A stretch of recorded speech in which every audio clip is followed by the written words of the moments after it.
Welcome to Silent Crime Case, where we dive deep into the darkest corners of human behavior and the chilling crimes that leave a lasting impact on the people and places they touch. In today's episode, we travel to Maplewood, Colorado, where in July of 2016, the life of a young father was cut tragically short by someone he should have trusted most.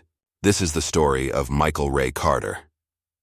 A promising young man, a devoted father, and a husband whose dreams of the future were shattered in a moment of violent betrayal. Michael Ray Carter was only 19 years old when he was murdered, but despite his young age, he had already taken on a life full of adult responsibilities. Born and raised in Maplewood, Michael Ray was known for his easygoing nature, his bright smile, and his unwavering dedication to his family. He had just graduated from Mount East Ridge High School and married his high school sweetheart, Amelia Ford, after learning she was pregnant with their first child, Noah.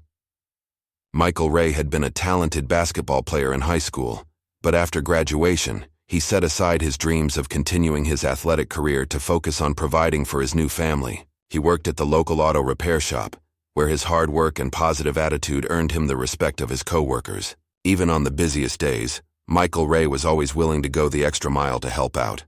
His dream was to take his family on a vacation to the Rocky Mountains, a place where they could relax and spend time together.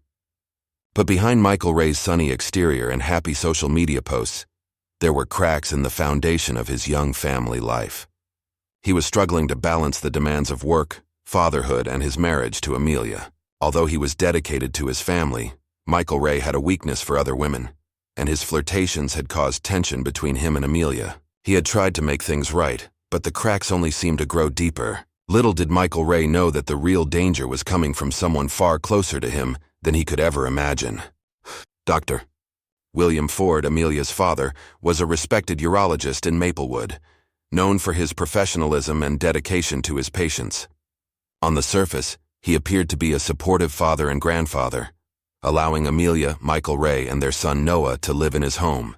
But behind closed doors, Dr. Ford's feelings toward Michael Ray had taken a dark and dangerous turn. What started as innocent father-in-law concern had spiraled into something far more twisted and unhealthy obsession with Michael Ray. Dr. Ford's behavior had become increasingly erratic.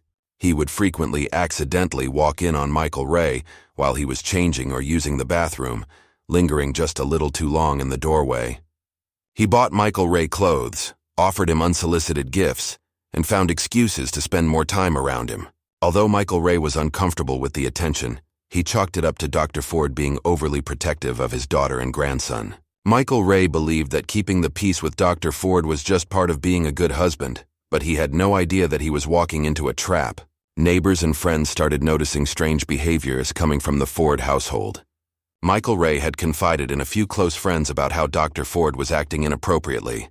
But because of Dr. Ford's reputation as a respected doctor, Michael Ray didn't take any formal action. He even believed that if he stayed on good terms with Amelia's father, things would calm down eventually. But little did he know, Dr. Ford's obsession was growing, and Michael Ray was in more danger than he realized. What neither Michael Ray nor his friends knew was that Dr. Ford's obsession had begun long before Michael Ray had married Amelia.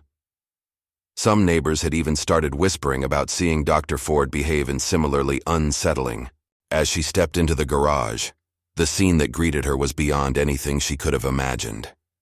Michael Ray lay lifeless on the cold concrete floor, his body battered and covered in blood. His clothes were torn, almost ripped from his body, and the floor was splattered with blood. The wrench that had been used to end his life lay nearby, coated in blood and hair. Amelia's screams echoed through the quiet neighborhood as she rushed to call 911, her hands shaking so badly she could barely dial the number. "My husband. There's blood everywhere," she managed to sob into the phone.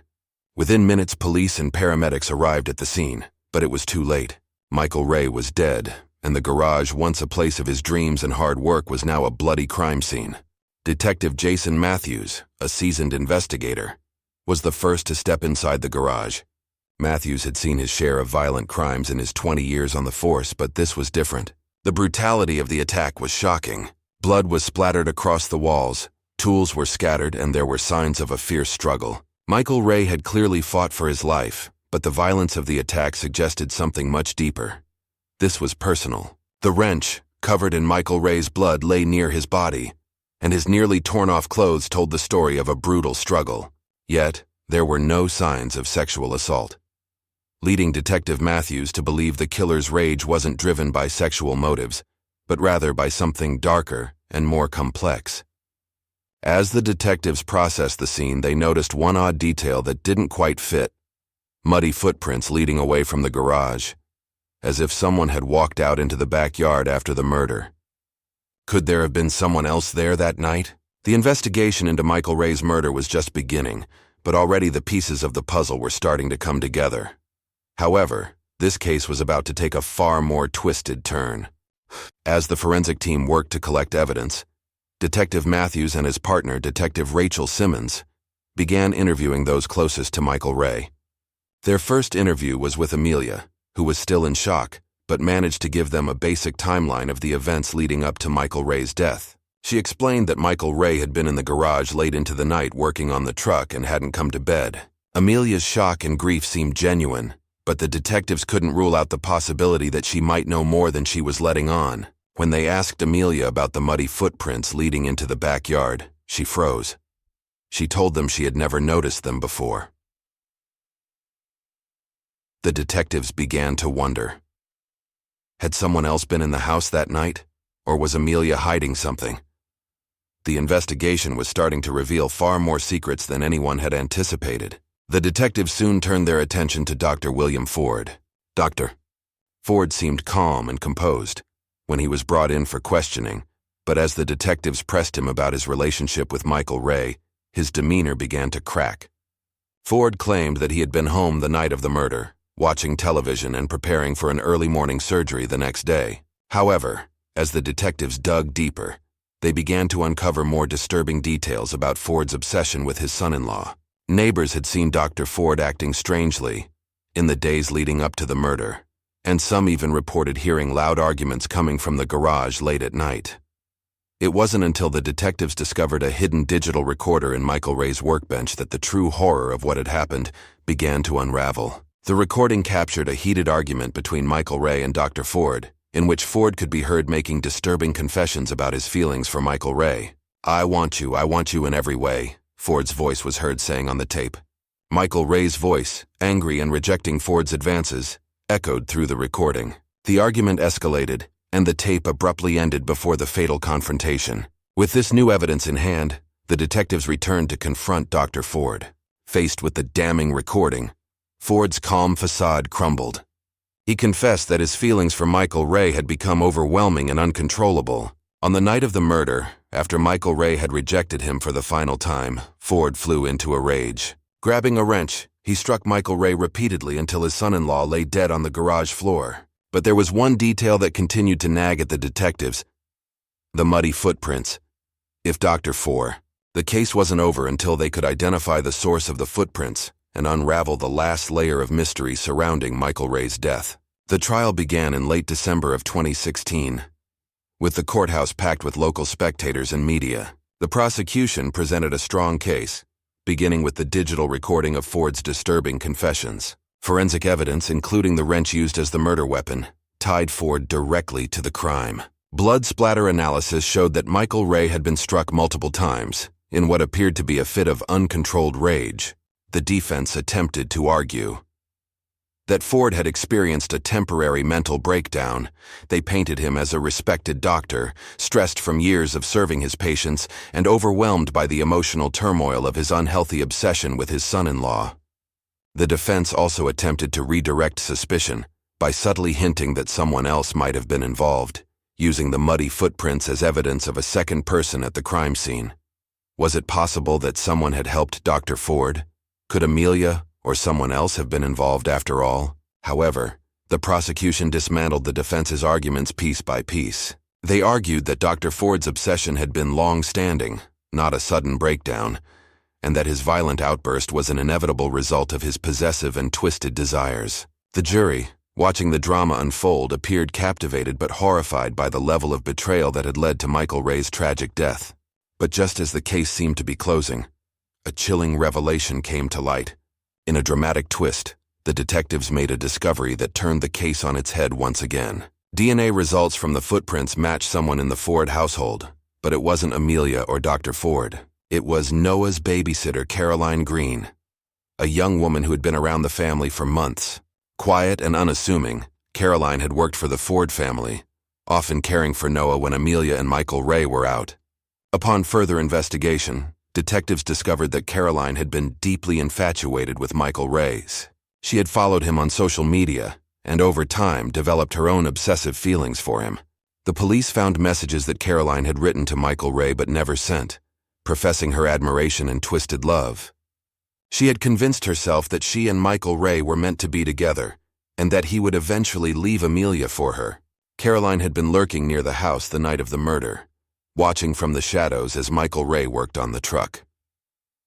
When the argument between Dr. Ford and Michael Ray escalated, Caroline had entered the garage hoping to intervene, but she arrived too late, witnessing the brutal attack. In shock, Caroline fled the scene, leaving behind the muddy footprints that had confounded investigators from the start.